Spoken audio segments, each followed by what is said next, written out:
दोस्तों, साथ ही साथ मैं आमंत्रित करता हूं श्री गोपाल शेट्टी जी को, मेंबर ऑफ पार्लियामेंट, और साथ ही साथ हमारे सभी के चहेते MLA of Borivali, chairman of Atharva foundation Shri Sunil Rane ji को। मैं चाहता हूं एक बार जोरदार तालियों से सभी के स्वागत में भव्य जबरदस्त करतब ध्वनि होनी चाहिए।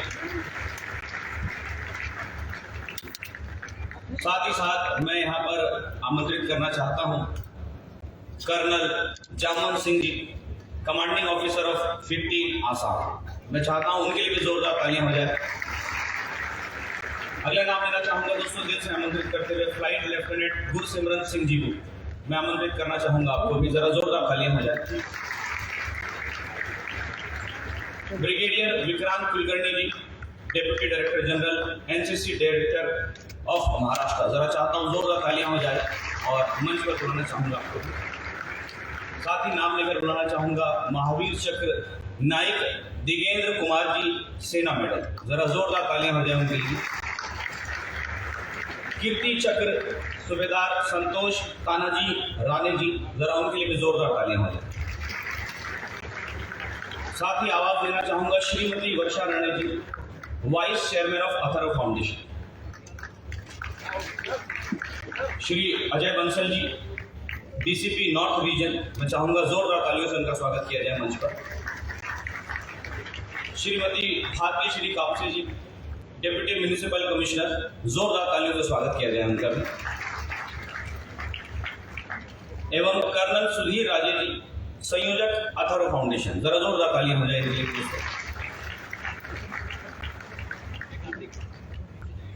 कर्नल फॉलिंग जी को भी मैं आवाज देना चाहता हूं, उनके लिए भी जोरदार तालियां हो जाए। कर्नल फॉलिंग, जरा तालियां दमदार होनी चाहिए दोस्तों। ये हमारे देश के वो ऑफिसर थे जिनकी वजह से हम रात को चैन से सो पाते हैं, तो जितना उनके दिल से गड़गड़ाहट होनी चाहिए।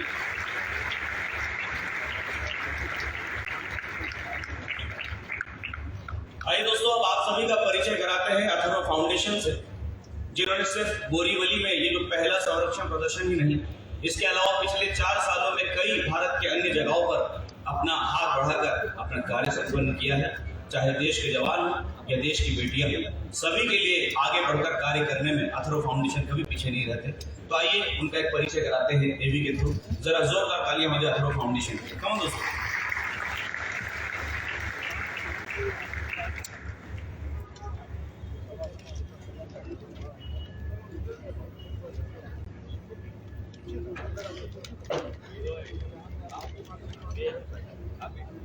अपने प्राणों का बलिदान कर देता है, इसके लिए ये झंडा फहराता है दोस्तों। वतन वतन मेरे आबाद रहे तो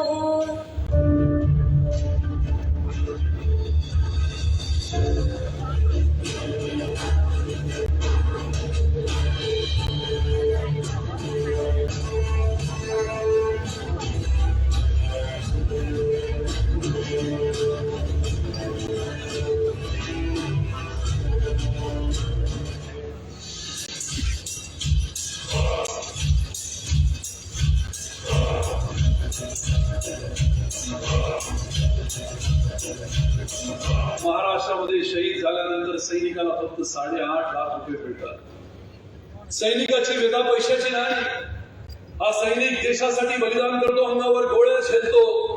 तुमच्यासाठी आपला सैनिक अपने प्राणों का बलिदान कर देता है, अपने जीवन को कुर्बान कर देता है।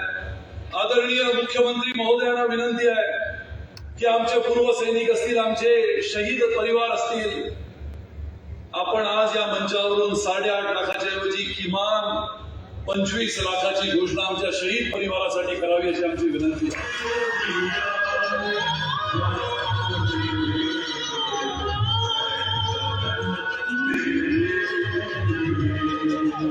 वैसे तो शहीदों की शहादत का कोई मोल नहीं होता, पर आज मैं घोषित करता हूं, आपने जिस प्रकार से मांग की है, हमारे शहीदों के परिवारों को महाराष्ट्र की सरकार 25 लाख रुपए देगी।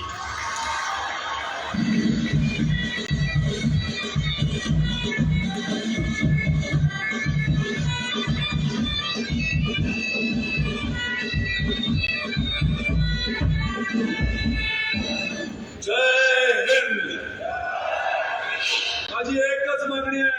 जे मागच्या वर्षी आपण 25 लाख रुपये केले ते या वर्षी आमच्या शहीद परिवारासाठी आपण 50 लाख रुपये करावे अशी माझी मागणी आपल्या समोर आहे.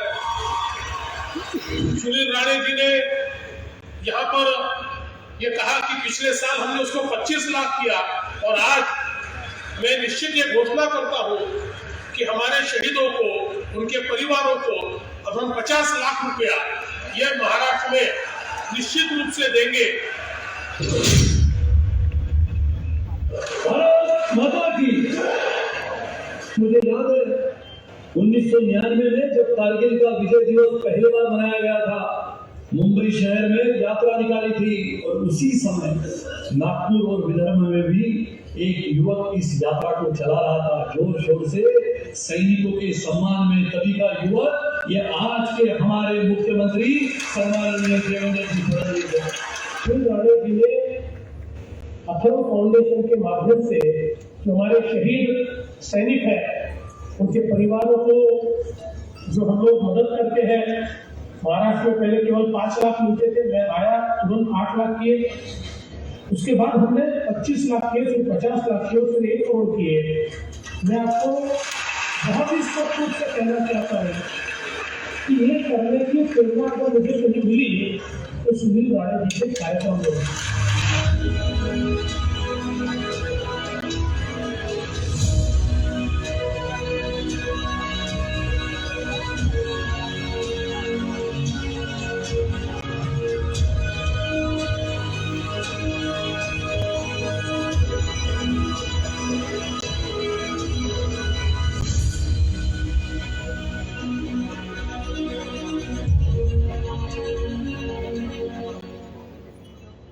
मेरा निवेदन है कि जरा जोरदार तालियों से अथर्व फाउंडेशन को यकीन दिलाएं कि उनके द्वारा किए गए कार्य कितने ज़्यादा जरूरी है और हमेशा जरूरी रहेंगे.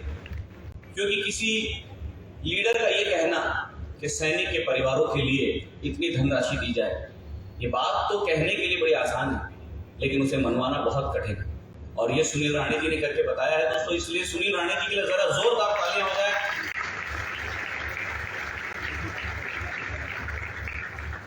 आइए दोस्तों, अब मंच पर उपस्थित हमारे सभी महानुभाव, सभी आदरणीय, सभी मुख्य अतिथि एवं प्रमुख अतिथियों का दिल से स्वागत करते हैं.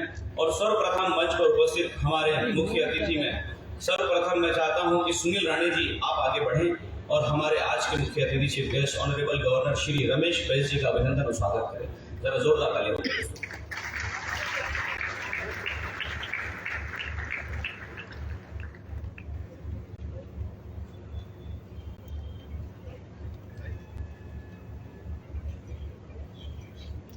जोरदार तालियां.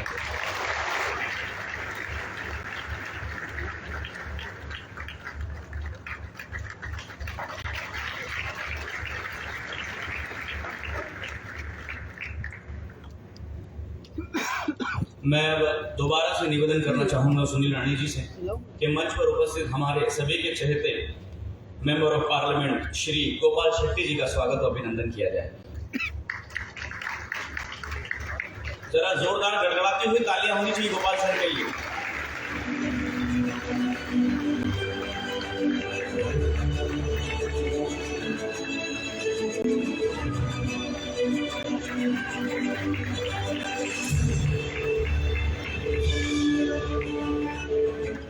मैं सुनील राणे सर से फिर से निवेदन करना चाहूंगा कि अब आप आगे बढ़कर कर्नल जामवंत सिंह जी यानी कि कमांडिंग ऑफिसर 15 असम, भारत का एक बहुत ही सुंदर राज्य, वहां पे कमांडिंग ऑफिसर है सर, उनका अभिनंदन और स्वागत किया जाए. जरा जोरदार तालियां हो जाए.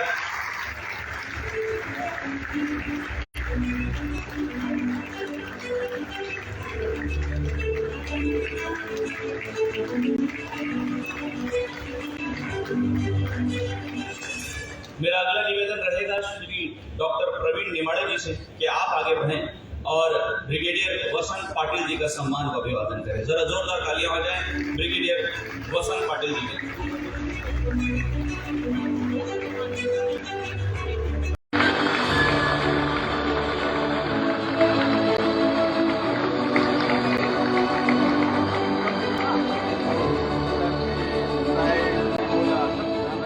मेरा अगला निवेदन रहेगा श्री बालाजी शिंदे जी से कि सर आप आगे बढ़ें और महावीर चक्र नायक दिगेंद्र कुमार जी सेना मेडल इनका हार्दिक अभिनंदन व स्वागत करें। जरा जोरदार तालियां बजाएं।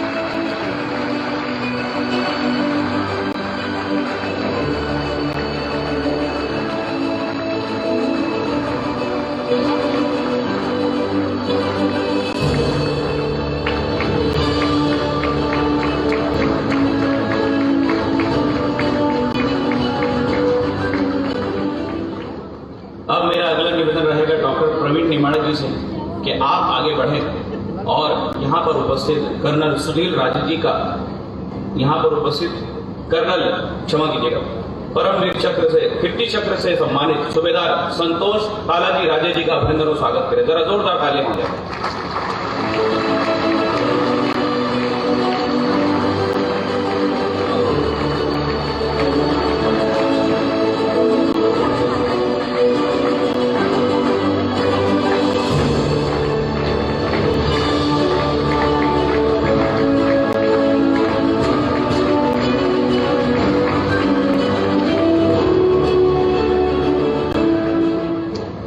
मेरा अगला निवेदन रहेगा कर्नल सुधीर राजे जी से कि आप आगे बढ़ें और brigadier Vikrant Kulkarni ji deputy director general NCC directorate Maharashtra ji का अभिनंदन और स्वागत करें। जरा जोरदार तालियां हो जाए दोस्तों।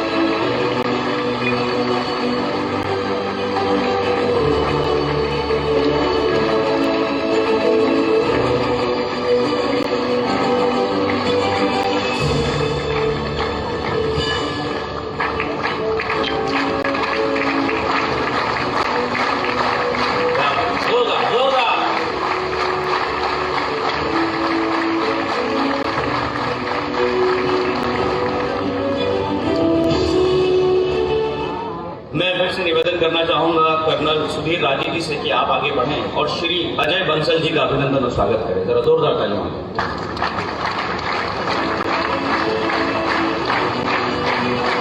महाराष्ट्र पुलिस देश में नंबर 1 पुलिस मानी जाती है मुंबई में रक्षा के मामले में। जरा जोरदार तालियां हो जाए अजय बंसल जी।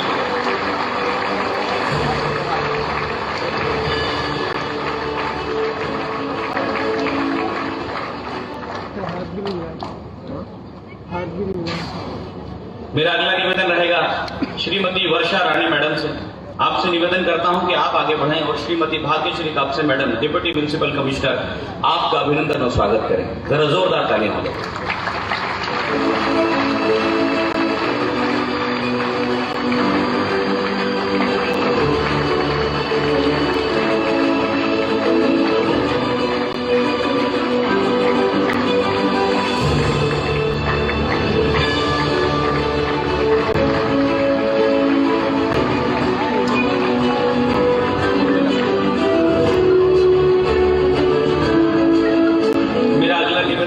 फिर से रहेगा आदरणीय श्री सुनील राणे जी से कि सर आप आगे बढ़ें और कर्नल सुधीर राजे संयोजक अथर्व फाउंडेशन जी का हार्दिक अभिनंदन और स्वागत करें। जरा जोरदार तालियां हो जाए दोस्तों। मैं सुनील राणे जी से फिर से आगमन करके निवेदन करना चाहूंगा कि आप आगे बढ़े और अप्रिशिएट करें कर्नल फोनिंग जी को। जरा जोरदार तालियां हो जाए दोस्तों।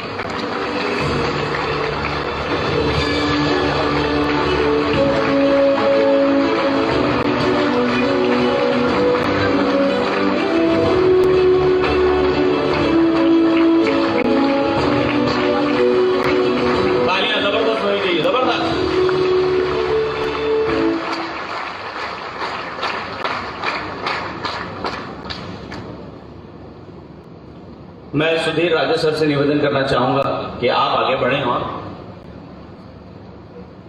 जी हाँ, धन्यवाद मेरी मदद करने के लिए। दोस्तों, मैं अब ऐसे शख्स का स्वागत व अभिवादन करने की गुजारिश करना चाहता हूं सुधीर राजे सर से कि आप आगे बढ़ें और आज के इस प्रोग्राम को जिसकी परिकल्पना, जिसकी कल्पना आदरणीय श्री नरेंद्र मोदी जी ने की थी कि भारत में देशवासियों में सैनिक, स्पेशली शहीद सैनिकों की बेटियों का हमेशा आधुनिकता से उनका परिचय कराया जाए और उन्हें आगे बढ़ाया जाए। ऐसी कल्पकता को सत्यता पूर्वक बोरीवली में यहाँ पर हकीकत में तब्दील करने वाले हम सभी के आदरणीय व चहेते विधायक सुनील राणे जी का स्वागत करने की जिम्मेदारी मैं सुधीर राजे जी को देता हूँ। जरा जोरदार तालियां हो जाए। कौन दोस्तों,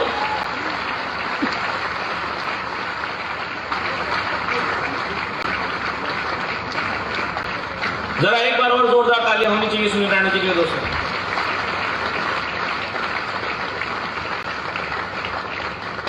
और अथर्व फाउंडेशन द्वारा शहीद सैनिकों की बेटियों को देश भर में शिक्षा के लिए बिना मूल्य लैपटॉप वितरण किया गया है। अथर्व फाउंडेशन के इस कार्य के लिए भी मैं चाहता हूं कि जरा जोरदार तालियां हो जाए। उत्तराखंड, हिमाचल, पंजाब, हरियाणा, चंडीगढ़, राजस्थान, मथुरा उत्तर प्रदेश, जम्मू कश्मीर, तमिलनाडु, केरला, आंध्र प्रदेश, कर्नाटका, महाराष्ट्र, गुजरात, गोवा, सिक्किम, असम, मेघालय, ऐसे कई अन्य राज्यों में हमारी टीम ने, अथर्व फाउंडेशन ने शहीदों की बेटियों के लिए कंप्यूटर पहुंचाए हैं और वहां तक उन्हें तकनीक से उनका परिचय कराया है। हमारे पास लगभग 1000 शहीद जवानों की बेटियों की यादी तैयार है, जिसमें से 400 से अधिक लड़कियों को लैपटॉप वितरित किए जा चुके हैं और आज इस प्रोग्राम के माध्यम से हम 12 और अन्य लड़कियों को फ्री लैपटॉप डिस्ट्रीब्यूट करेंगे। जरा जोरदार तालियां हो जाए विपक्ष के लिए दोस्तों।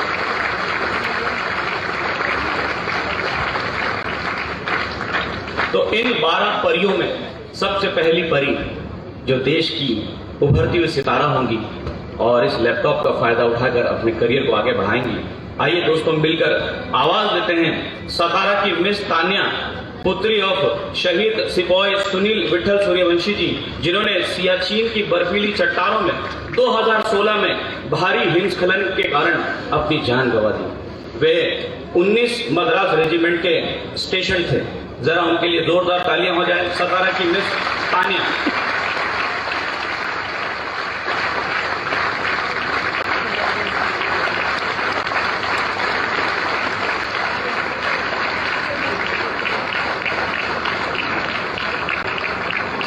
सतारा की इस परी को, तान्या को लैपटॉप देने की जिम्मेदारी हम सभी के आदरणीय आज के चीफ गेस्ट राज्यपाल श्री रमेश बैस जी अपने शुभ हाथों से करेंगे। जरा उनके लिए भी जोरदार तालियां हो जाए।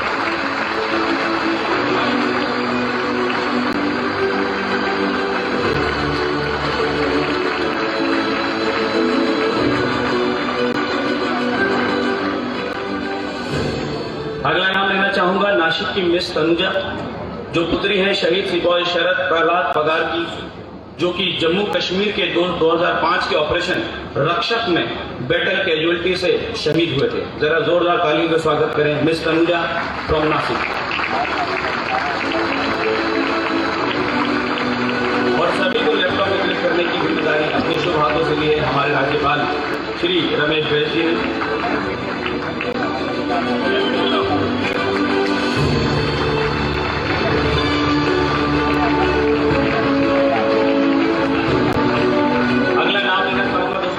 सतारा की ही मिस परी, इनके पिता शहीद हुए थे नायक दीपक जगन्नाथ घाटगे जी। जम्मू के पूंछ सेक्टर में एलओसी पे ड्यूटी देते वक्त पाकिस्तानी आर्मी ने इंडियन पोस्ट पर धावा बोल दिया था।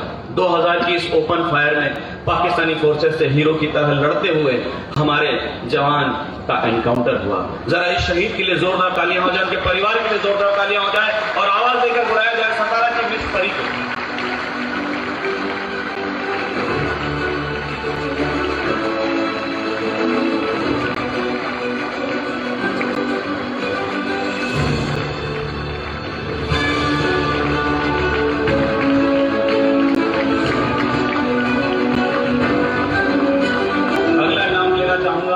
पुणे की मिस आराध्या, हाल ही में 2016 में बस पे एक टेररिस्ट अटैक हुआ था दोस्तों, जिसके कारण इनके पिता लांस नायक सौरभ फराटे शहीद हो गए।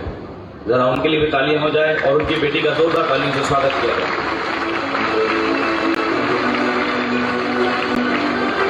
और हमारे देश के जवानों ने जो हमारी रक्षा की है, जो हमें कहने पर मजबूर करता है और हमारा रोम रोम ये कहता है कि भारत माता की, भारत माता की।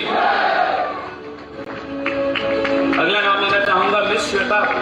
ये शहीद नायक शिरीष कुमार भिसे जी की बेटी हैं, जिनके पिताजी 1999 के कारगिल युद्ध ऑपरेशन रक्षक में लड़ते हुए शहीद हुए, वीर गति को प्राप्त हुए। जरा जोरदार तालियां हो जाए श्वेता जी।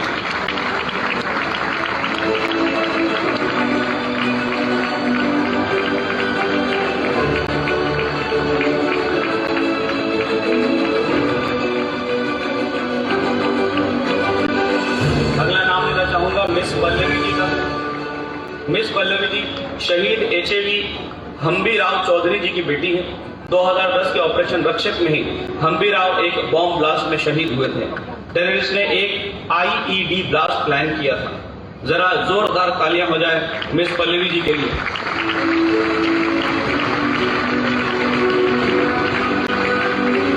दोस्तों, जोश में कमी नहीं होनी चाहिए। ये सम्मान उनके पिता के लिए जिन्होंने देश के लिए अपनी जान गंवा दी। आइए दोस्तों, कोल्हापुर की मिस श्रेया को आवाज देते हैं, जिनके पिताजी जम्मू कश्मीर के ऑपरेशन रक्षक में शहीद हुए थे। शहीद नायक उत्तम बालू बिकारे जी, उनकी बेटी कोल्हापुर की मिस श्रेया। जरा जोरदार तालियां हो जाए उनके लिए।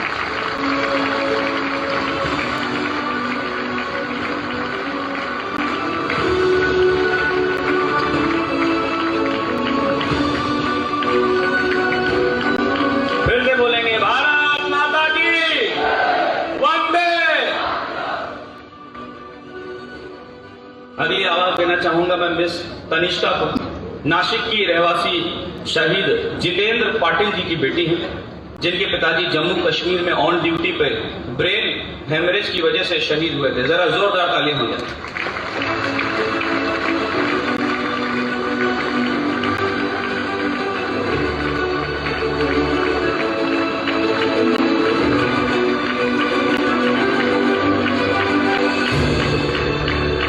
अगला नाम लेना चाहूंगा मिस अदिति का। नासिक से आई शहीद योगेश मनोहर लांडगे जी की बेटी हैं। जरा उनके लिए जोरदार तालियां हो जाए। जोरदार तालियां दोस्तों।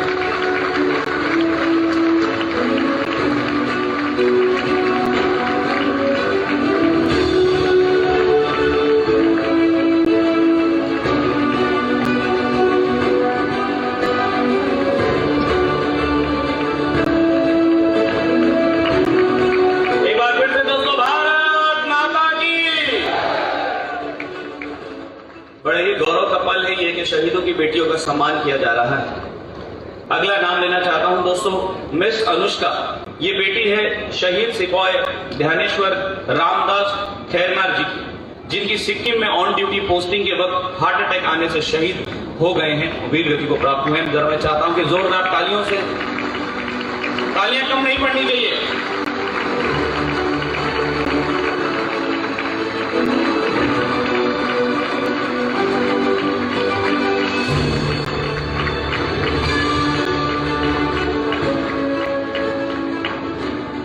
मैं निवेदन करता हूं हमारे आदरणीय मुख्य अतिथिगण एवं प्रमुखगण, आप सभी अपने स्थान को फिर से ग्रहण करें।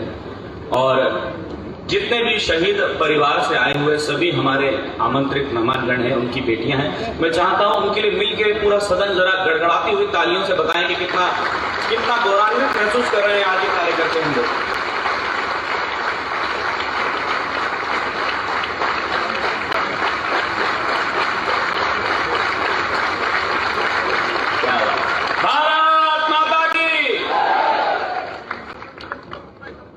मैं दिल से धन्यवाद देना चाहता हूं सर्व फाउंडेशन के कि इतने गौरवान्वित महोत्सव में मुझे आने का मौका मिला और चंद शब्द कहने का मौका मिला। लेकिन अब मैं और ज्यादा गौरवान्वित होना चाहता हूं आप सभी के साथ कि जब देश के जवान आगे बढ़कर अपने संक्षिप्त शब्दों में आज के इस कार्यक्रम के माध्यम से हमें आगे की ओर गाइड करेंगे और आगे किस तरह से हमें बढ़ना चाहिए इस बारे में हमारा पथ प्रदर्शन करेंगे। तो पहली स्पीच के लिए मैं निवेदन करना चाहता हूं कर्नल आर्थर फॉनिंग जी को कि जोरदार तालियों से उनका स्वागत किया जाए मंच पर। ये माइक आपका है, ये जगह आपकी है। अब हम चाहते हैं आपके शब्दों में आज के इस कार्यक्रम से आपका अभिवादन। जरा जोरदार तालियां हो जाए कर्नल आर्थर फॉनिंग जी के लिए। रुकनी नहीं चाहिए जब तक वो वहां तक पहुंच ना जाए। जरा जोरदार तालियां दोस्तों।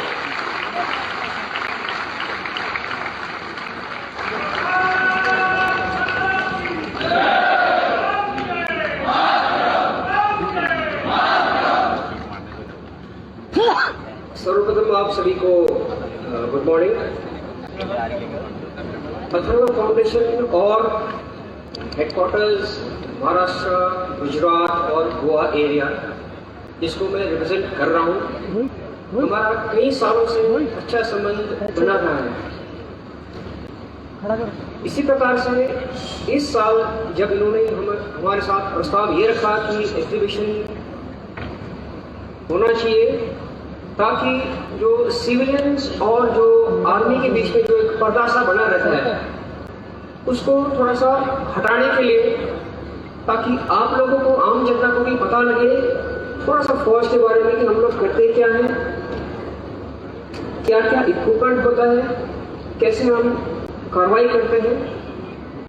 तो इसको ध्यान में रखते हुए इस प्रस्ताव को हमने इस साल भी फिर से स्वीकार किया और परिणाम आप लोगों के सामने है, जो इसके बाद भी आप जाके देख सकते हैं, जो कि पूरा ग्राउंड में जो हमारी एक यूनिट 15 असम में पूरे पिछले हफ्ते भर से मेहनत करके आपके सामने प्रस्तुत किया है। साथ ही साथ हमारे जो एडी रेजिमेंट है उन्होंने भी अपने पूरे इक्विपमेंट, हथियार यहाँ पे लगाया है ताकि आप लोग इसको देख सकें। इसी प्रकार से मैं ज़्यादा समय लूँगा नहीं, बस ये मैं कह के अभी आप सब मैं खत्म करूँगा यही बोल के कि जिस प्रकार से आज तक हम अथर्वा फाउंडेशन से जुड़े हैं और हमारा अच्छा नाता संबंध रहा है, इसी प्रकार से हम आगे भी चाहते हैं कि हमारा संबंध अच्छे से बने रहे। थैंक यू, जय हिंद।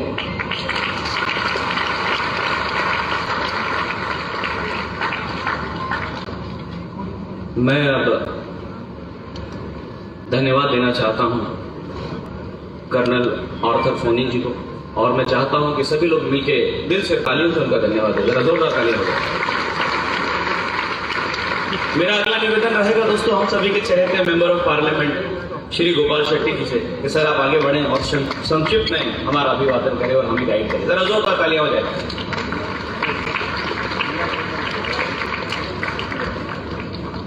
नमस्कार। मंच पर उपस्थित और आज के इस कार्यक्रम के मुख्य आकर्षक महाराष्ट्र के महामहिम गवर्नर जी रमेश भाई जी, इस कार्यक्रम के मुख्य आयोजक हम सबके लोकप्रिय विधायक सुनील राणे जी, इस कार्यक्रम की जिम्मेदारी जिस संस्था ने ली ऐसे अथर्वा फाउंडेशन की अध्यक्षा वर्षा राणे जी, मंच पर उपस्थित हमारे देश के गौरव बढ़ाने वाले तीनों अंगों के मुख्य अधिकारी, अन्य सभी मेहमानगण, इस कार्यक्रम की शोभा बढ़ाने के लिए आए हुए सभी राष्ट्रभक्त नगरजन भाई और बहनों, मैं आप सबकी ओर से, मेरे ओर से और मुंबई भारतीय जनता पार्टी की ओर से सुनील राणे जी और अथर्वा फाउंडेशन के सभी कर्ता धर्ताओं का हृदय से अभिनंदन करता हूं। और मुझे इस बात की जानकारी है कि बहुत ही डिसिप्लिन कार्यक्रम है ये। मुझे जो समय दिया है उस समय में मुझे अपने भाषण को पूरा करना है, इसलिए अगर एक कड़ी में मैं अपने मन की बात को यहाँ पर उजागर करूं तो महामहिम गवर्नर जी जब बोरीवली और उत्तर मुंबई में महापुरुषों के नाम से गार्डन, प्लेग्राउंड और उनके प्रतिमाओं का निर्माण करने का भाग्य मुझे मतदाताओं ने दिया, और पहला जो प्रकल्प था वीर सावरकर जी के उद्यान का और उनके प्रतिमा का अनावरण, तो वहां मैंने जो भाषण किया था वो मुझे आज के संदर्भ में याद आया। मैंने कहा था कि भगवान करे हमारे देश में आने वाले दिनों में फिर एक बार लड़ाई करने के अवसर ना मिले हम सब लोगों को, लेकिन अगर मिलता है तो हमारे देश के वीर जवानों के साथ साथ उन दिनों में मैं कहा था कि बोरीवली के नगरजन भी इसमें आगे बढ़कर भाग लेंगे और वो सारे लोग एकत्रित होंगे वीर सावरकर उद्यान में, छत्रपति शिवाजी महाराज उद्यान में, झांसी की रानी में महिलाएं आएंगी, जितने भी महापुरुषों के प्रकल्प बनाए वहां पर सब लोग आएंगे और देश के इस संकट के घड़ी में हम सब लोग अपने आप को जोड़ देंगे। लेकिन मुझे सुनील राणे जी लगता है कि उस मेरे भाषण के कड़ी में एक मुद्दा जो रह गया था, हम तो सब यहाँ पर धरती में इकट्ठा हो जाएंगे, लेकिन वहां दुश्मनों के साथ तो ये वीर जवान ही लड़ेंगे ना। तो मुझे लगता है कि आज वो कड़ी आपके माध्यम से पूरा हो गया है। तो मैं फिर एक बार मुंबई शहर के राष्ट्रभक्तों की ओर से हमारे वीर जवानों को ये आश्वासित करना चाहता हूँ। वैसे नरेंद्र मोदी जी के नेतृत्व में अब तो कोई भारत की ओर देखने का इच्छा भी करेगा नहीं, लेकिन अगर होता है तो मुंबई के नगरजनों में बोरीवली और उत्तर मुंबई के लोग सबसे आगे होंगे आप सब लोगों का मनोबल बढ़ाने के लिए। इसलिए शानदार कार्यक्रम के अवसर से मैं अपने आप को गौरवान्वित महसूस करते हुए बोरीवली की धरती पर ये कार्यक्रम हो रहा है, इसलिए फिर एक बार सुनील राणे जी और वैसे राणे जी का अभिनंदन करता हूँ। बहुत बहुत धन्यवाद। भारत माता की जय। जय महाराष्ट्र। धन्यवाद। धन्यवाद गोपाल सर। अब मेरा अगला निवेदन रहेगा मित्रों, हम सभी के आदरणीय एवं चहेते deputy director general brigadier Vikrant Kulkarni ji से जरा मैं चाहता हूं कि जोरदार तालियों से माइक पर उनको बुलाया जाए। जोरदार तालियां हो।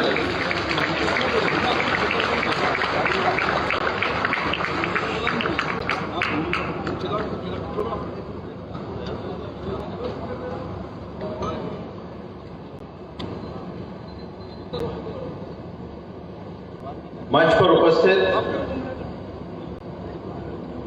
महामहिम गवर्नर श्री रमेश बैसा, श्री गोपाल शेट्टी जी मेंबर पार्लियामेंट, श्री सुनील राणे जी चेयरमैन अथर्व फाउंडेशन, सभी अधिकारीगण, सभी एनसीसी की कैडेट्स और सामने उपस्थित सभी राष्ट्रभक्त,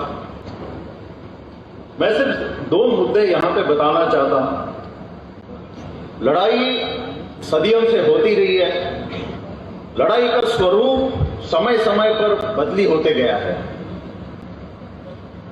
लड़ाई का फैसला लेकिन खाली एक ही चीज से तय हुआ है, वो है टेक्नोलॉजी, तकनीक। हमारे एनडीए में एक मिलिट्री हिस्ट्री के प्रोफेसर कहा करते थे कि अगर हिंदुस्तानी अपना बंदूक बना लेते, अपना तोपे बना लेते और अपना दारूगोला यानी उसका बारूद खुद बना लेते, तो शायद ब्रिटिशर्स की लड़ाई के साथ नतीजा कुछ और होता। तो आज ये सभी डिफेंस टेक्नोलॉजी के बारे में आप सभी को जानकारी अथर्व फाउंडेशन और मुंबई एरिया के माध्यम से दी जा रही है, बहुत ही सराहनीय कदम है।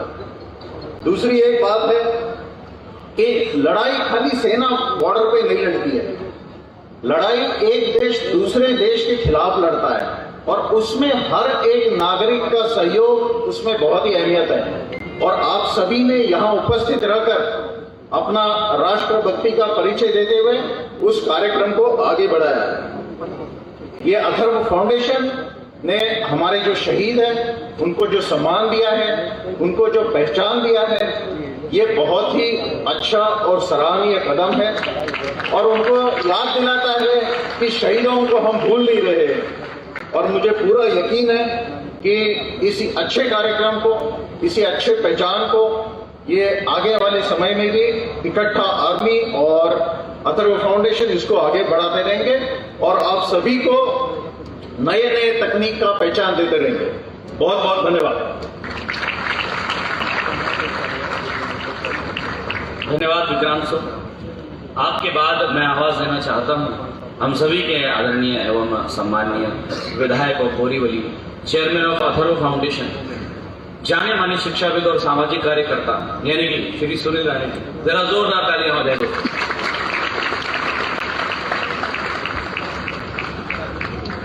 सभी लोगों से मेरा निवेदन है कि जब मैं घोषणा दूंगा तो ऐसा लगना चाहिए, न बल्कि ये हॉल हमारे महामहिम राज्यपाल जी को लगना चाहिए कि देशभक्ति यहाँ पर बैठे हुए हर एक के दिल में कूट कूट के भरी है। भारत माता की। सभी एनसीसी के छात्राओं को मेरी विनती है कि हाथ ऊपर करने को कोई मनाही नहीं है, जितना हाथ ऊपर करोगे उतना अग्निवीर बन जाओगे। बोलो भारत माता की। और भी दो चार लोगों के हाथ ऊपर नहीं है, इधर खड़े हुए सब लोग हाथ ऊपर करो, सभी लोग बोलो जय हिंद, जय हिंद, भारत माता की। आज के हमारे अथर्व फाउंडेशन के कार्यक्रम के लिए उपस्थित महाराष्ट्र के महामहिम राज्यपाल आदरणीय श्री रमेश बैस साहब, हमारे उत्तर मुंबई के सांसद जिन्होंने संघर्ष से अपने जीवन को बनाया, राष्ट्र पुरुषों की प्रतिमा से लेके स्वातंत्र्य सेनानियों तक हर एक का सम्मान करने वाले हमारे आदरणीय सांसद श्री गोपाल शेट्टी जी, हमारे आज के colonel Jamwant Singh, commanding officer 15 Assam, Mahavir Chakra विजेता Naik Digendra Kumar Sena medal, flight lieutenant Gaur Simran Singh, captain Paramjit Singh, brigadier Vikrant Kulkarni, deputy director general, Kirti Chakra Subedar Santosh Tanaji Rane, Shrimati Varsha Rane, doctor Bhagyashree Kapse, और जिन्होंने ये कल्पना पिछले 13 वर्षों से लगातार भारत के कोने कोने तक लेके जाने का प्रयास किया, जिन्होंने 1 नहीं 2 नहीं बल्कि 3 युद्ध में भाग लिया। 1984 के जाफना के युद्ध में पैराट्रूपर ही सनाते वहां से नीचे गिरने के बाद अपना पैर ध्वस्त हो गया, लेकिन युद्ध नहीं छोड़ा। ऐसे हमारे कर्नल सुधीर राजे,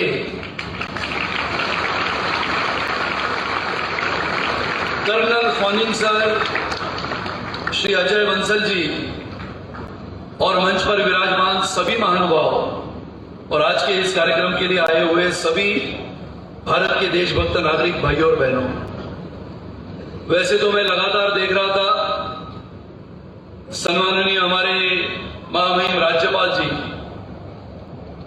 पहले बार बोरीवली में आए, इतना भव्य कार्यक्रम और वो भी देशभक्ति का, जहां पर देशभक्ति, राष्ट्रभक्ति, राष्ट्र प्रेम, साहस, त्याग और बलिदानी वृत्ति से इस देश की सीमा को सुरक्षित रखने वाला अपना जवान प्राणों का बलिदान करता है और उसको अभिवादन करने के लिए उसकी परंपरा, उसकी संस्कृति, उसके घर में पढ़ने वाली अपनी बेटी को पढ़ाने का एक जिम्मा अथर्व फाउंडेशन ने लिया है। और अथर्व फाउंडेशन धन्यवाद देता है आदरणीय प्रधानमंत्री श्री नरेंद्र मोदी जी को, जिन्होंने कल्पकता से ये कहा कि हमारी बेटियों को पढ़ाना चाहिए, जिनके पिताजी ने शहीद होने के नाते, शहादत होने के बाद ये पूरा देश चाहता है कि हमारी ये बेटियां बढ़े, पढ़े। और इसके लिए अथर्व फाउंडेशन आज के ये कार्यक्रम के माध्यम से हमारे देश के प्रधानमंत्री, आधुनिकता से इस देश को बढ़ाने वाले आदरणीय श्री नरेंद्र मोदी जी को अभिनंदन करते हैं, उनको धन्यवाद देते हैं।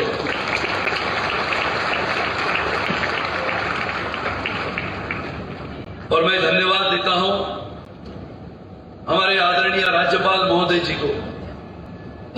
जब मैं उनको पहली बार मिला और उनको मैंने कहा कि हम बहुत सारे काम ऐसे करते हैं जो देशभक्ति के हैं, विधायक तो पहले नहीं थे, आज है, आगे क्या होता है वो राजनीति की बात है, लेकिन दिल में जो तिरंगा लहराता है वो जीवन के आखिर में जिसके हृदय में लहराता है वही सच्चा भारतीय कहलाता है।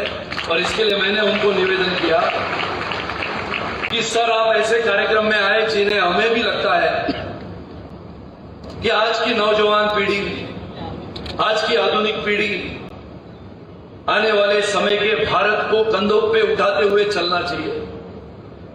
और मुझे लगता है ये कार्यक्रम क्यों हम करते हैं, बहुत सारे लोगों के मन में प्रश्न उठता है, बहुत सारे लोग मुझे पूछते भी हैं कि ये कार्यक्रम करने से क्या मिलता है।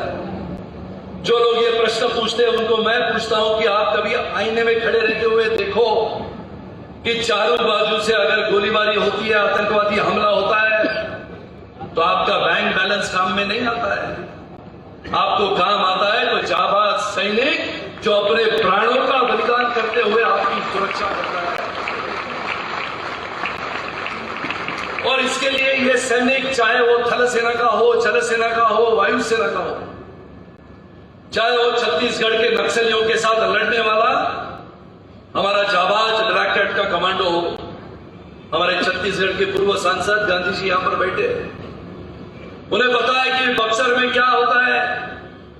ऐसे स्थितियों में हमारा जाबाज सैनिक अपने प्राणों को निछावर कर देता है। जिनकी बेटियों का आज हमने सम्मान किया, ऐसे 1800 बेटियों की यादी है। विचार करो, आतंकवादियों की गोलियों को झेलते हुए आपके लिए, हमारे लिए जिन सैनिकों ने वीर गति प्राप्त की है, उन सैनिकों का सम्मान हम कब करें। राजनीति होती रहती है, कोई नगर सेवक बनता है, कोई विधायक बनता है, कोई सांसद बनता है, लेकिन के जीवन के आखिर तक वो पद कभी रहता नहीं है। लेकिन जीवन के आखिर तक वो रहता है जो इस देश को सींचने के लिए अपने प्राणों को निछावर कर देता है। उस सैनिकों का सम्मान करने वाला व्यक्ति आजीवन तक लोगों के स्मरण में रहता है। और लोग पूछते हैं इसके लिए ये काम क्यों करते हो, तो मैं कहता हूं ये काम तो अपने दिल को छूता है। और बहुत सारे महावीर चक्र विजेताओं को जब मैं मिलता हूं, जो 3 परमवीर चक्र विजेता इस हिंदुस्तान में है, उनको जब मैं मिलता हूं तो लगता है कि इन्होंने अपने देश की सरजमी को सुरक्षित रखने के लिए अपने प्राणों को कुर्बान कर दिया। विचार करो, आज एनसीसी के बच्चे यहां पर बैठे हैं, बहुत सारे नागरिक यहां पर उपलब्ध है। आज इतना बड़ा रशिया इतने से यूक्रेन को हासिल करने के लिए 13 महीनों से लड़ रहा है। विचार करो, ये लड़ाई इतनी देर से क्यों चल रही है? ये लड़ाई इतने देर से चल रही है क्योंकि यूक्रेन के नागरिकों में देशभक्ति और जाबाजी कुट-कुट के उनके दिलों में भरी है। चाहे 17 साल का युवक हो, चाहे 87 साल का बुजुर्ग हो, हर कोई यूक्रेन को बचाने के लिए लड़ रहा है। और ये परिस्थितियों को बदलने के लिए भारत भी वैसी स्थिति में आने की तैयारी कर रहा है। कभी अगर युद्ध होता है, भारत का इतिहास आक्रमण झेलने का रहा है, लेकिन हमारे नौजवान फौजियों ने उसी आक्रमण को परास्त करने का काम इसे हिंदुस्तान के सरजमी पे, धरती पे करने का पराक्रम करने वाले आज सब फौजी यहां पर बैठे हैं। और इसके लिए ये बातें मन में आती है कि सबसे पहले देश आता है, और सबसे पहले जब देश आता है तो हमें लगता है कि अगर देश है तो हमें, और इसके लिए देश की भावना सर्वोपरि करते हुए काम करने वाले हमारे सभी देशभक्त नागरिकों को भी मैं वंदन करता हूं। लोग पूछते हैं कि आगे की चुनौतियां कैसी होंगी। आज नहीं बल्कि आने वाले समय में 2035 तक लगातार बहुत सारे ऑपरेशन हमारे जाबाज सैनिकों ने किए हैं, लेकिन देश की अलग अलग जानकारी अगर आप हासिल करते हो, एक बाजू से अरुणाचल प्रदेश को लांघने वाला चीन हमें दिखता है, एक बाजू से लगातार खुद खोखला हो चला है, फिर भी भारत पे आक्रमण करने की साजिश रचने वाला पाकिस्तान दिखता है। लेकिन जम्मू कश्मीर की सीमा पार से होने वाले आतंकवाद को खत्म करने का काम अगर इस देश में किसी ने किया तो आदरणीय प्रधानमंत्री श्री नरेंद्र मोदी जी ने किया, क्योंकि 370 की धारा को समाप्त किया। हमारे यहां पर बैठे हुए सभी सशस्त्र दल के सेना के अधिकारियों को पता है, चाहे कुपवाड़ा हो, सांबा हो, नौशेरा हो, वहां पर की परिस्थिति 370 की धारा जब लागू थी क्या थी। हमारे जाबाज कमांडो मधुसूदन सुर्वे जी यहां पर बैठे हैं, ऑपरेशन हिफाजत में अपना एक पैर गंवाना पड़ा फिर भी लड़ाई नहीं छोड़ी। ये देश के लिए काम करने वाले अपने सिपाही मधुसूदन सुर्वे जी को भी मैं धन्यवाद देता हूं। और इसके लिए भारत के देशभक्त नागरिकों को मेरी एक ही विनती कि लगातार आदरणीय पंतप्रधान जी कहते हैं कि हमारा देश आगे बढ़ना चाहिए, और हम सब लोग क्षमतावान हैं, और क्षमतावान लोगों का यह धनवान देश बन चुका है, लेकिन हमारा मन अभी भी छोटा है। बार बार ऐसे कार्यक्रमों में सैनिकों के सम्मान करने के लिए, शहीद सैनिकों के परिवार के लिए हमें बोलना पड़ता है कि तालियां बजाओ। तालियों की गूंज हृदय से आनी चाहिए और घोषणा अपने मन में से आनी चाहिए, तो अपना भारत देश एक शक्तिशाली देश हो सकता है।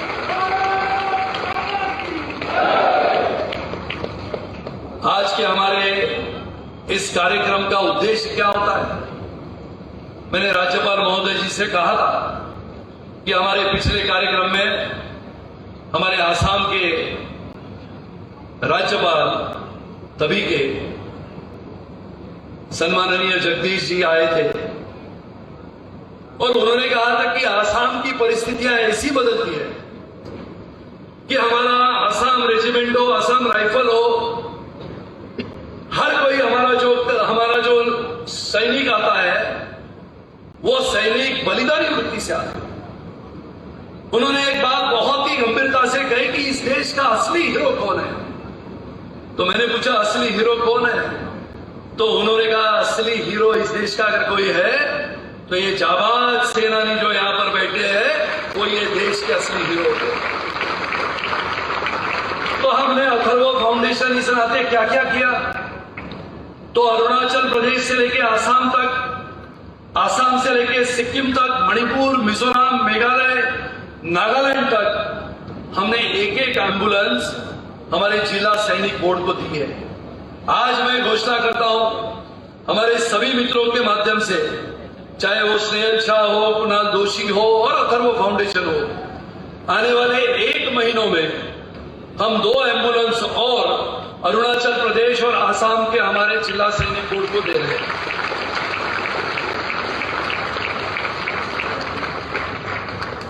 और इसके लिए ये बातें हम क्यों करते हैं? आज सुबह मैं कुलकर्णी सर से बात कर रहा था, हमारे ब्रिगेडियर निवृत्त पाटिल जी यहां पर उपस्थित है। वो मुझे कह रहे थे 25,000 अग्निवीर की भर्ती हुई। भाई और बहनों, आखिरी बात यह है कि 25,000 अग्निवीर की भर्ती के लिए 23.5 लाख एप्लीकेशन है। विचार करो, 17.5 की उम्र में भी इस हिंदुस्तान की बेटी सैनिक बनने के लिए तैयार है। 300 वैकेंसी थी और करीबन 3.25 लाख 17.5 उम्र की बेटियों ने अर्जी की कि हाँ, हमको अग्निवीर बनना है। और इसके लिए आदरणीय प्रधानमंत्री जी का हम क्यों अभिनंदन करते हैं? क्योंकि अग्निवीर की कल्पना, अग्निवीर की संकल्पना उन्होंने हमारे देश के सामने रखी। जिन्होंने आलोचना करनी थी उन्होंने आलोचना की, लेकिन ये देश में अग्निवीर के माध्यम से आने वाले समय में सेना के जवान प्रशिक्षित होंगे और भारत शक्तिशाली, वैभवशाली और गौरवशाली बनेगा। ये सपना लेते हुए हम सब मिलकर काम करें, यही संदेश आज के हमारे कार्यक्रम का है। पुनः एक बार आप सबको धन्यवाद। जय हिंद, जय महाराष्ट्र।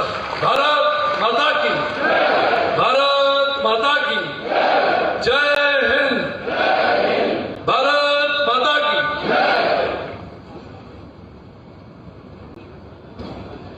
धन्यवाद सुनील सर। एक बार सुनील राणे जी के जोरदार तालियां हो जाए दोस्तों।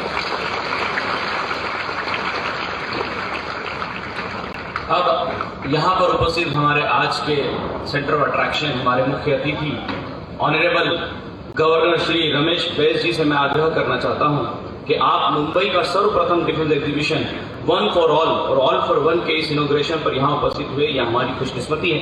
और सभा में उपस्थित सभी अतिथियों को अब हम चाहते हैं आपके शब्दों में संबोधन किया जाए। जरा जोरदार तालियां हो जाए दोस्तों।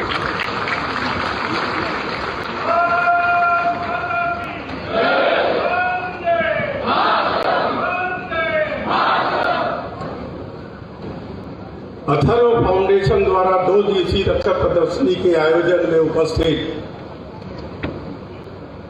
श्री गोपाल शेट्टी जी खासदार, श्री सुनील राणे जी अध्यक्ष, Atharva foundation, colonel Jaswant Singh ji,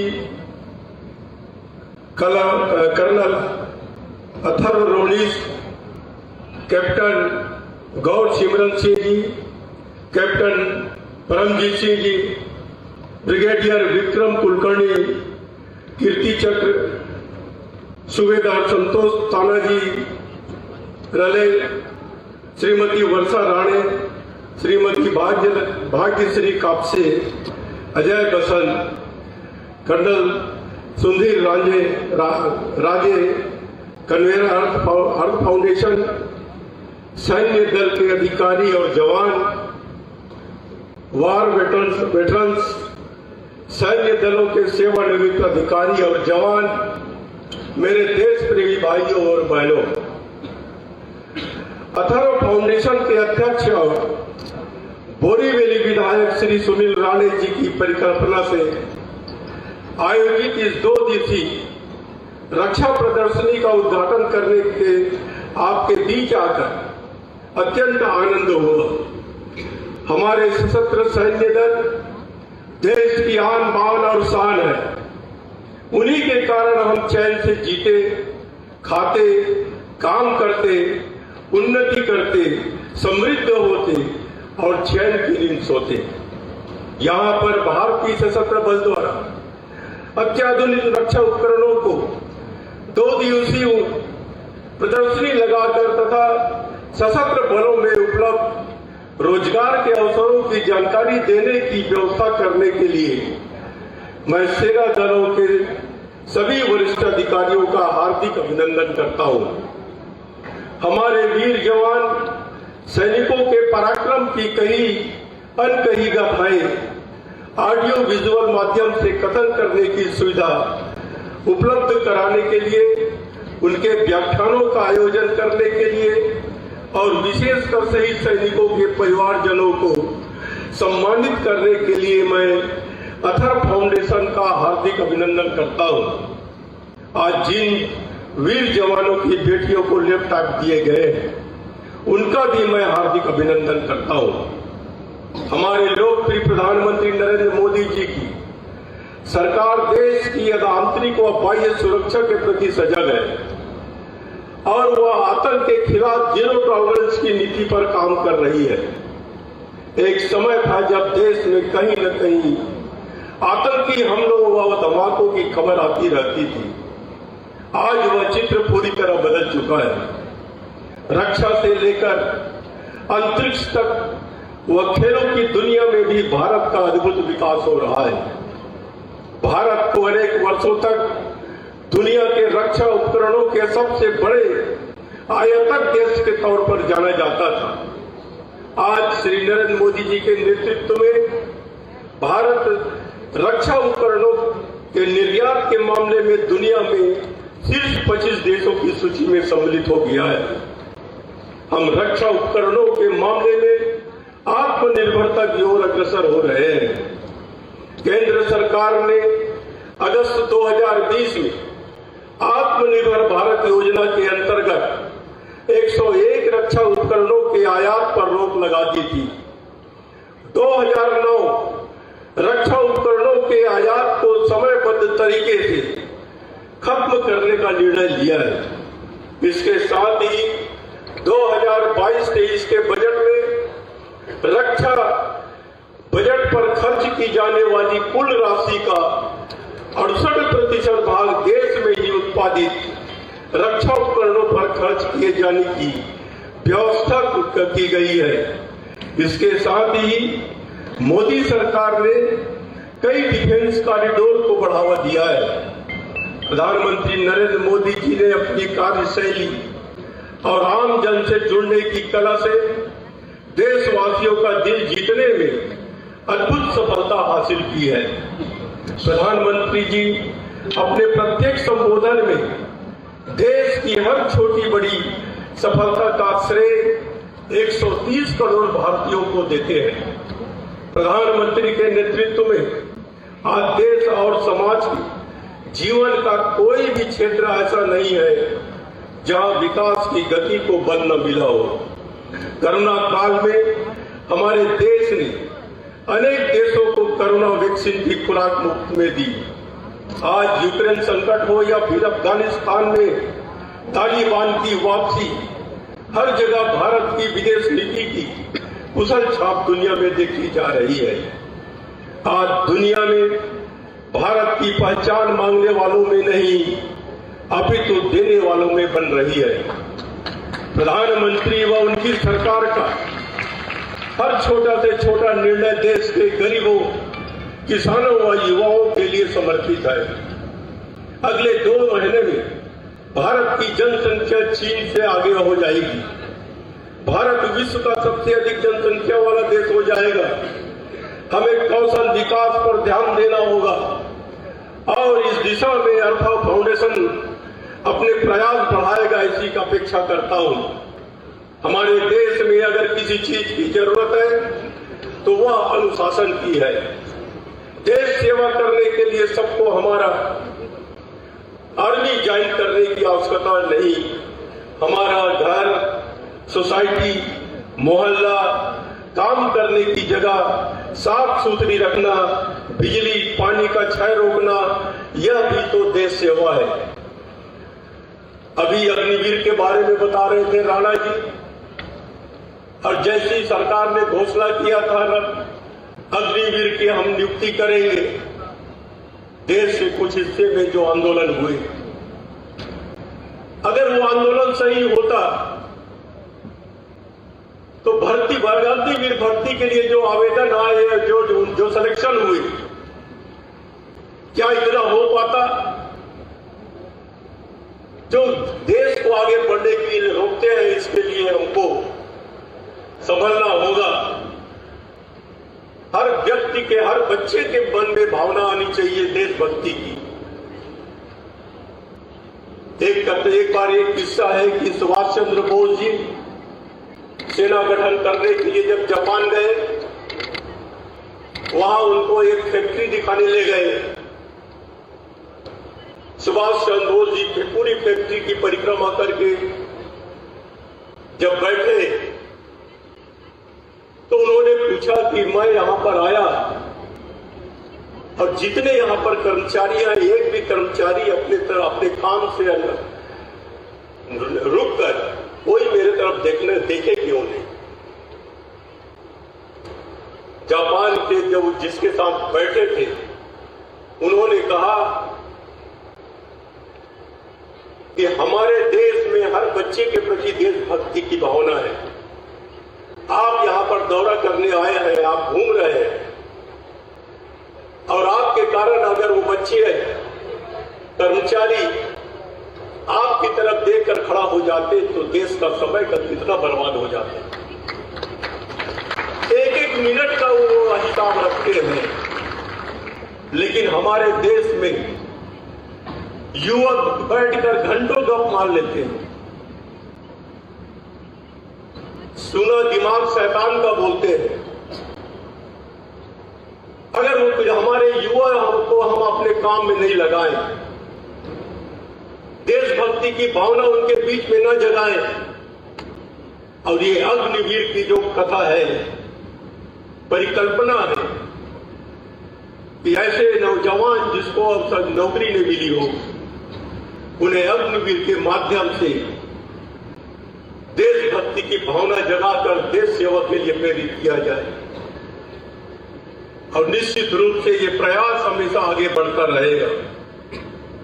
barrister नागपई, जो महाराष्ट्र के एक बहुत ही गतिशील सांसद थे, एक श्रद्धांजलि सभा में अपना भाषण दे रहे थे। श्री पई ने एक दिलचस्प अवलोकन किया और मैं उन्हें उद्धृत करना चाहता हूं। मुझे पता है कि दुनिया में कितने चीनी हैं, कितने पाकिस्तानी हैं, लेकिन मुझे नहीं पता कि दुनिया में कितने भारतीय हैं। मैं जानता हूं कि यहां कितने बंगाली है, मराठी है, तमिल है। मुझे पता है कितने रेड्डी और ब्राह्मण हैं, लेकिन मुझे पता नहीं कि इस देश में कितने भारतीय हैं। अपने संकीर्ण से ऊपर उठकर भारतीय बनने का संकल्प करने की सख्त जरूरत है। मुझे विश्वास है कि यह प्रदर्शन युवाओं को सेना में भर्ती होने और सेना में कैरियर के अवसरों के बारे में अवगत कराने में सहायक सिद्ध होगा। मैं विधायक सुनील राणे जी को हृदय से अभिनंदन करता हूं, और मैं आपको बताना चाहूंगा कि मैं भी ऐसे परिवार से आता हूं जो सेना के रहे हैं।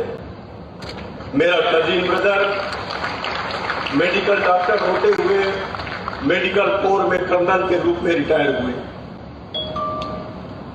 उनके लड़के सेकंड लेफ्टिनेंट सियाचिन में नियुक्त थी। सर्चिंग ऑपरेशन में पाकिस्तान के सैनिकों द्वारा गोली लगने से वो शहीद हो गए। मेरा चाचा का लड़का आज मेजर है। उनकी पत्नी बहू वो भी मेजर है।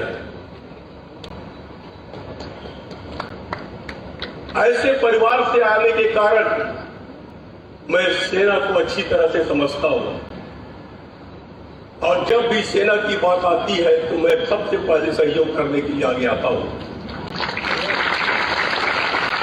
अभी मेरे भतीजा जो मेजर भतीजा जो है वो उरी में पोस्टिंग 2 साल पहले जब वो पोस्टिंग के बीच में सर्चिंग ऑपरेशन में निकले थे, ट्रूप के वो लीड कर रहे थे, उसका एक पैर लैंड माइन्स में पड़ गया, उसका एक पैर टूटकर अलग हो गया। ऐसी घटनाएं जब सामने आती है तो हमको पता लगता है कि जिसके परिवार में अगर हमारा जवान एकमात्र हो और जवान शहीद हो जाए तो उस परिवार की क्या स्थिति होती है। और इसीलिए मैं राणा जी को बहुत बहुत धन्यवाद देता हूं, जैसे परिवारों को सहायता के लिए सामने आए हैं। और मैं चाहूंगा कि हर व्यक्ति के मन में एक जज्बा होनी चाहिए कि अगर मेरे परिचय के कोई सेना के जवान का परिवार हो, उसको हम कैसे सहायता कर सके। हमारा देश वो संस्कृति का है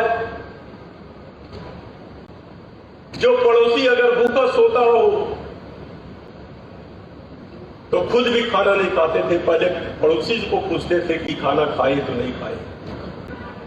हम ये परंपरा को जब निभाते आए हैं तो हमारा कर्तव्य होता है कि हमारे सैनिक के परिवारों का भी हम ध्यान रखें। अगर एक व्यक्ति एक परिवार को देखता है तो हमें किसी के सामने हाथ फैलाने की जरूरत नहीं पड़ेगी, समाज उसको अपने साथ लेकर चलने के लिए मजबूर हो जाएगा। आप लोगों ने मुझे ध्यान से सुना, इसके लिए मैं हृदय से आभार व्यक्त करता हूं और अपनी बात समाप्त करता हूं। जय हिंद, जय महाराष्ट्र। मैं धन्यवाद देना चाहता हूं राज्यपाल महोदय को। मैं चाहता हूं उनके लिए जरा जोरदार तालियां हो जाए दोस्तों, जोरदार तालियां। अब अंत में मैं आप सभी मुंबई वासी और आए हुए सभी अतिथियों का दिल से धन्यवाद करता हूं और इस समारोह में बढ़ चढ़कर हिस्सा लेने के लिए आपका दिल से शुक्रिया और दिल से आभार प्रकट करता हूं।